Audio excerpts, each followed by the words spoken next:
Сәлем достар, құрметті менің көрермендерім, каналыма қош келдіңіздер. Күндеріңіз сәттілікке толы болсын. Бүгін сіздерге тұмаудан және жөтелден тез жазылуға көмектесетін пияздан жасалатын рецепті ұсынғалы тұрмын. Пияз керемет антисептик.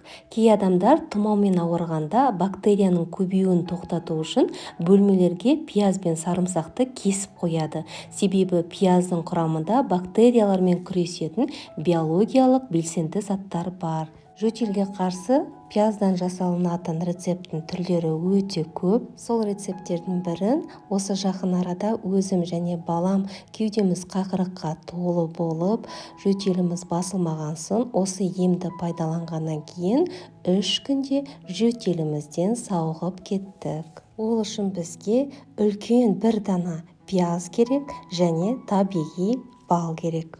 Пиязымыздың қабығын аршып алғаннан кейін салқын суда пиязымызды жақсылап жуып аламыз. Пияздың үлкендеу етіп алған себебіміз пияздан бөлінетін шырын молырақ болады. Сол себепті пиязды үлкендеу етіп таңдағандарыңыз дұрыс. Жақсылап жуылған пиязымызды майда тор көздерге, яғни кубиктарға турап аламыз. Майдаланып туралған пиязымыздың үстіне 1 шай қасық табиғи балымызды қосамыз. Егер сіздерде бал болмаса, 2 шай қасық қант қоссаңыздар да болады. Көп жағдайларда балға аллергиясы бар адамдар қантты да қосып пайдаланып жатады. Балымызды пиязбен толықтай араластырып алғаннан кейін, осындай шыны банкамызға салып, қақпағын жауып, қараңғы жерге 5-6 сағатқа қойып қоясыздар. Сол кезде пияздың шырыны бөлінеді.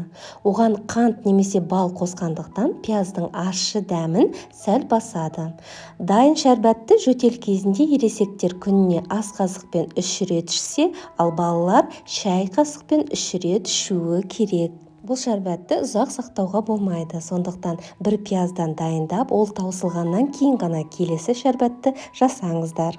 6 сағатта пияздың шырыны бөлініп шығады, оны сүзекінің көмегімен сүзіп аласыздар. Пиязды қай уақытта қолдануға болмайды. Баланың пиязға жоғары сезімталдығы болмаған жағдайда ғана одан жасалған емдік құралдарды беруге болады. Аллергия болу қаупі жоғары болғандықтан пияз бен бал қоспасын 3 жастан төмен балаларға беруге ұсынылмайды. Мұндай дәріні балаға бірінші рет берген кезде аз-аздан ұсыну керек. Мысалы, бастапқыда тек қасықтың ұшымен ғана беріңіз.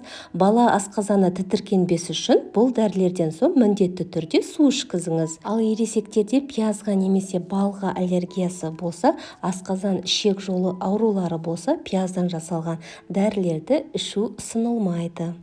Ұсынылған ақпаратым сіздерге пайдалы болса, каналыма тіркеле кетуді ұмытпаңыздар. Ол үшін төменде подписаться батырмасын баса кетіңіздер. Сіздермен болған Нұржамал.